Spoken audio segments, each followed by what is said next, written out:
உறவுகளுக்கு வணக்கம். நடிகர் விஜய் இந்த சனிக்கிழமை ஷூட்டிங் வருவார் பற்றிலா தெரியும். ஏன்னா அவர் படம் நடித்தா திரையில் வரும். இப்போ நடிக்கிறன்னா அந்த பேருந்து மேலே நின்றுக்கிட்டு நடிக்கிற படங்கள் தொலைக்காட்சியில் வருதுன்றதுனால வாரம் ஒரு முறை அவர் என்ன சொல்கிறாருன்னா, ஏன்னா அவர் கூட்டம் வராதுன்றது அவருக்கே தெரியும். ஏன்னா ரசிகர்கள் என்ன இருக்காங்கன்றது தெரியும். அவங்களுக்கும் ஒரு ரிப்போர்ட் இருக்கும்ல, ரசிகர்கள் என்ன இருக்கான்ட்டு. அப்படின்னா அவர் என்ன சொல்லியிருப்பார், வாரம் ஒரு நாள் விடுமுறை ஞாயிற்றுக்கிழமை, அதனால் சனிக்கிழமை மாத்திரம் லீவை போடுங்க, வெள்ளிக்கிழமை இரவே கிளம்பி வந்துடுங்க, சனிக்கிழமை முழுசும் நில்லுங்க, ஞாயிற்றுக்கிழமை போய் தூங்கிட்டு முதுகி திருப்பி வேலைக்கு போயிருங்க, நான் என் வீட்டுக்கு போயிடுறேன். அப்படி தான் அவரோட திட்டம்.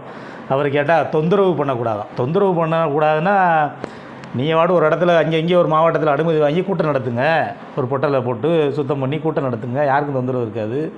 ரோட்டில் போய்கிட்டு இன்றைக்கி நீங்கள் பேசுகிற இடத்துல கூட 108 அங்கே அந்த வழியாக தான் போகுது. ரோட்டை மறைச்சிக்கிட்டு நின்றுக்கிட்டு மக்களுக்கு என்ன திருச்சிக்கு வந்திருக்கும் போதே உங்களை பற்றி சொல்லலையா, மக்கள் எத்தனை பேர் திட்டினா எங்களோட பொழப்பு போச்சுன்னு. ஒரு தம்பியில் அவங்க அப்பா இறப்புக்கு போக முடியலை. ஏன்னா அந்த அளவுக்கு இந்த லூசுக வாகனம் போகுதுன்னா வாகனம் போகணும்ல, இந்த வாகனத்துக்கு முன்னாடி நடந்து போகிறாங்க. ஒரு 1000 பேர் இருக்காங்கன்னா, ஒரு 5000 பேர் கூட வச்சுக்கோங்க, 5000 பேர் நிற்கிறாங்கன்னா, அந்த 5000 பேர் பேருந்துக்கு முன்னாடி நடந்து போனால் கூட்டமாக இருக்குமா இருக்காது? அங்கனைக்கு கொஞ்சம் வேடிக்கை வைப்பாங்க. இந்த 5000 பேர் அப்படியே பேருந்துக்கு முன்னாடியே போகிறாங்க. இவர் உள்ளே காந்துட்டு கிளாஸை அடைச்சிக்கிட்டு உள்ளே காந்துட்டார் ஏசியில் குழுக்குழுன்னு. அவங்க இப்படிலாம் லூஸு மாதிரி வெயிலில் நடந்து போகிறாங்க. இதுதான் நடந்தது. கரண்ட் கம்பியில் ஏறாங்க, கரண்ட்டை கட் பண்ணிட்டாங்க. கரண்ட் கம்பியில் ஏன்னா செத்து போயிடுவியடா. அப்புறம் அதுக்காண்டு தான் கரண்ட் கம்பியில் எவ்வளோ ஏறி பார்த்துருக்கீங்களா? இன்றைக்கெல்லாம் ஒரு லூஸு மேலே உயரமான ஒரு மின்னழுத்தத்தில் போய் நின்றுக்கிறான் கொடியை பிடிச்சிக்கிட்டு. அதெல்லாம் பக்கத்தில் போனாவே அடித்து தூக்கி விட்டுரும், கருகி விட்டுரும். அது கூட தெரியாது இந்த லூஸுகளுக்கு. ஏன்னா இதில் இருக்க இல்லாமல் லூஸுகளுக்கு சங்கிகள் தான் இருக்காங்க. சங்கிகள்கிட்ட இருப்பாங்களே லூஸு, இதுக்கு உள்ள ரசிகர் குஞ்சுகளாகத்தே இருக்காங்க. அதனால தானே என்ன பேசுகிறேன்னே தெரியாமல் பேசுகிறாப்புல அவர். சும்மா ஒரு 20 நிமிஷம் பேசிவிட்டு எதையாச்சும் அந்த பேப்பரில் எழுதி அங்கங்கே என்ன கொடுக்குறாங்களோ அதையும் தப்பாக என்ன சொல்லுவாங்கள்ல, கடல் ஓரத்தில் என்ன சொல்லுவாங்க, அலை அடிச்சிச்சுன்னா மண் அரிப்பு வரும். இன்றைக்கி என்ன அவர் சொல்கிறாரு, கடல் ஓரத்தில் மீன் அரிப்பு அரிச்சிட்டு போயிடுது. மீன் அரிச்சிட்டு போயிடுமா? அது எழுதி கொடுத்தவன் தப்பாக எழுதி கொடுத்தானா இல்லை அவர் வாட்சது தப்பாக வச்சாரான்னு தெரியலை. அது கூட தெரியல. என்ன பேசணும்னு ஒரு 20 நிமிஷம் பேச முடியாதா? நீங்கள் மனசில் என்ன நினைக்கிறீங்களோ, உங்களுக்கு என்ன செய்யணும்னு நினைக்கிறீங்களோ சொல்லுங்கள், நாங்கள் வந்தால் இந்த மாற்றத்தை கொடுப்போம் அப்படின்னு சொல்லுங்கள்.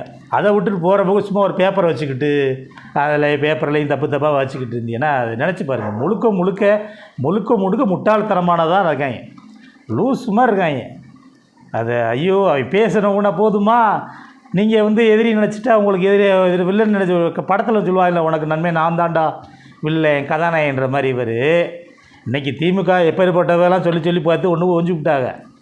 இப்போ இவர் வரிசையாக அவர் எடப்பாடி என்னடா திமுகவுக்கு நான் தான் எதிரின்றாரு, சீமா நான் தான் திமுகவுக்கு எதிரின்றாரு, அவர் அண்ணாமலை கொஞ்ச நாள் நான் தான் எதிரின்னாரு. இன்றைக்கி வேறு தலைவர் இன்றைக்கி மாற்றம்னு சொல்லிக்கிட்டு இருக்காரு. இன்றைக்கி தமிழிசை அக்கா என்ன சொல்லுது, இன்னும் நீங்கள் திமுகவை இன்னமும் நாங்கள் நிறையா எதிர்க்கணும், நீங்கள் தம்பி விஜய் நிறையா எதிர்த்து பேசணும் அப்படின்றாங்க அந்த அக்கா. மாற்றி வாரவனுக்கு ஃபுல்லாக இன்றைக்கி கட்சி ஆரம்பிக்கிறதுக்கு ஃபுல்லாக உங்களுக்கு திமுக தான் எதிரி. அது இன்றைக்கி ஓபிஎஸ்ஸாக இருக்கட்டும், டிடிவி தினகரனாக இருக்கட்டும், வரிசையாக இன்றைக்கி மொத்தத்தில் பாருங்கள், ஒரே கட்சி திமுக மட்டும், அது கூட்டணி கட்சி. மற்றது ஃபுல்லாமே திமுக எதிர்ப்பு அரசியல் தான். மக்களுக்கு நாங்கள் வந்தால் என்ன செய்வோம், என்ன செய்ய போகிறோம், வேலைவாய்ப்பில் உருவாக்குவோம், இது திட்டங்களில் குறைகள் இருக்குது, இதை நாங்கள் மாற்றி அமைப்போம், இப்படி சொன்னால் பரவாயில்ல. சும்மா போகிற போக்கில் இதையே இப்படி பண்ணலை, இதையே அப்படி பண்ணலை. சும்மா வேலுநாச்சியார் படம் வச்சா பத்தாது. வேலுநாச்சியாருக்கு நேற்று செலவு வச்சாங்களா? காமராஜரை பற்றி பேசினா பத்தாது. காமராஜருக்கு எத்தனை செலவு வச்சுருக்காங்க தமிழ்நாட்டில்? அண்ணாவை பற்றி பேசினா பத்தாது. அண்ணாக்கு எத்தனை செலவு வச்சுருக்காரு? பெரியாரை பற்றி பேசினா பத்தாது. பெரியாருக்கு எத்தனை? நீங்கள் இதுவரை ஒரு செங்கலாக எடுத்து நட்டு வச்சுருப்பீங்களா?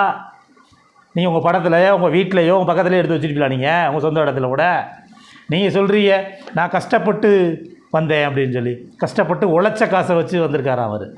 என்னது கட்டட வேலை பார்த்தீங்களா, கல் துப்புனீங்களா, இல்லை வாய்க்கால் வரப்பு வெட்டினீங்களா, என்ன வேலை பார்த்திய நீங்கள்? அந்த காலத்தில் நாடக நடிகர்கள் மாதிரி இன்றைக்கி நீங்கள் திரையில் நடிச்சிய, அதுக்கு ஒரு கூட்டம் உங்களுக்கு ஆசை கொடுக்குது, அதை சம்பாரிச்சிய. மக்களுக்குன்னா அரசியல் வரும்போது எதையும் எதிர்பார்த்து வர முடியாதுக்குன்னா சிறுசுலேருந்து உழைப்பு இருக்கணும். மக்களுக்கு எதாவது செய்யணும், நம்ம சாகிறதுக்குள்ளே எதையாவது ஒரு நல்லது பண்ணணும்னு இருக்கணும். நீங்கள் நல்லா கூத்தாடி போட்டு நல்லா வச்சுப்புட்டு நல்லா திரைத்துறையில் நல்லா பண்ணுறதெல்லாம் பண்ணிவிட்டு இப்போ நீங்கள் என்னென்ன பண்ணுறீங்களுக்கு தெரியாதா? தனிப்பட்ட விமர்சனம் பண்ணக்கூடாதுன்னு இருக்கும். இல்லையா நீங்கள் என்ன கூத்து பண்ணிக்கிட்டு இருக்கீங்க, என்ன தெரியாமல் இருக்குது எங்களுக்கு. பேசுறதுக்கு எவ்வளோ நேரம் போகும்? ஒரு ரசிகர்களை தூக்கி படத்தை காமிக்கிறானே, உங்கள் படத்தோட அந்த நடிகை படம் எந்த படம் இருக்குன்ட்டு, அதெல்லாம் பேச விரும்பலை.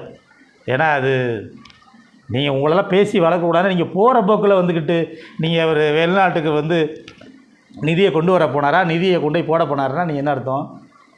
வெளிநாட்டுகள்லேருந்து போங்க, கூட போங்க, உங்களுக்கு அங்கே ஆள் இருக்கும்ல தெரியுங்க. அவரதே புள்ளி வரத்தோட எந்தெந்த கம்பெனிங்க வருது, எந்தெந்த விரிவுபடுத்துகிறாங்கன்றது எல்லாத்தையுமே சொன்னாங்கள்ல அரசு. அது கூட தெரியலை.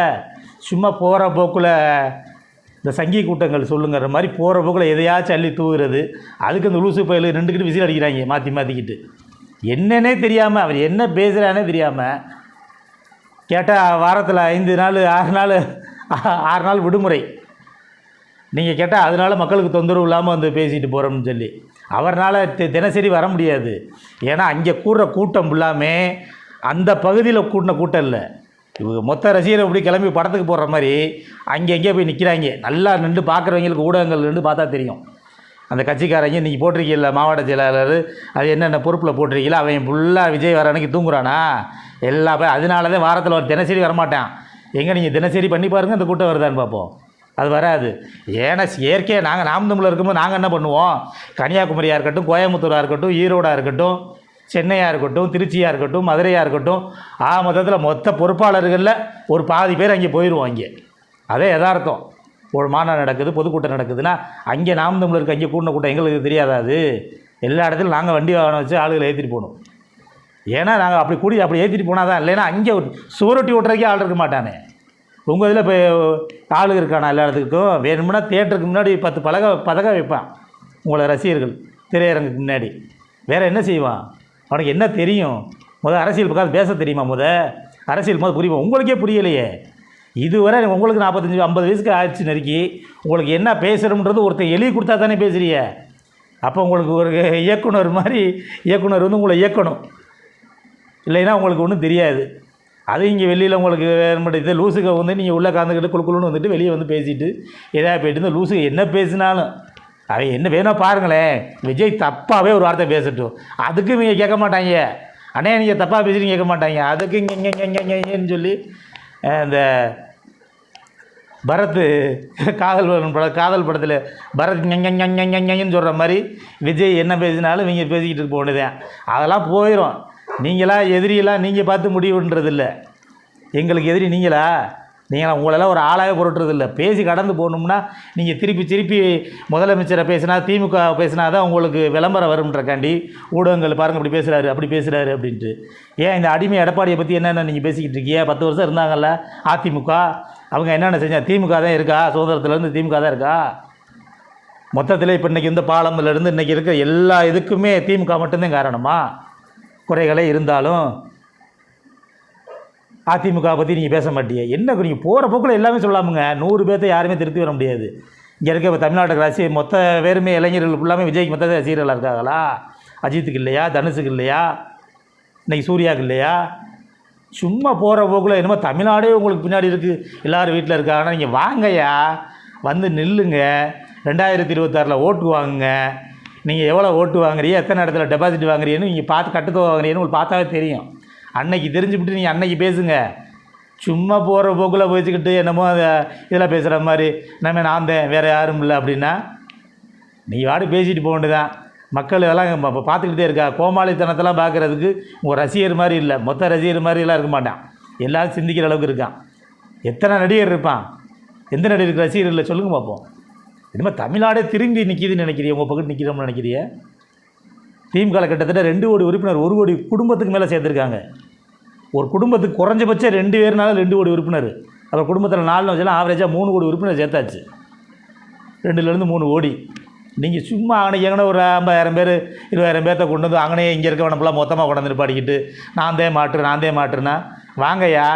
என்ன மாற்றம்ன்றது 2026 மக்கள் உங்களுக்கு பாடம் போட்டுவாங்க. சும்மா எதை எழுதி கொடுக்குறோன்னு சொல்லி பேசிட்டு போனீங்கன்னா நாகரிகமாக பேசணும்னு நினைக்கிறோம். எங்களை உடச்சி பேசி வச்சிங்கன்னா அசிங்கப்பட்டு போயிருவீங்க பார்த்துக்குங்க.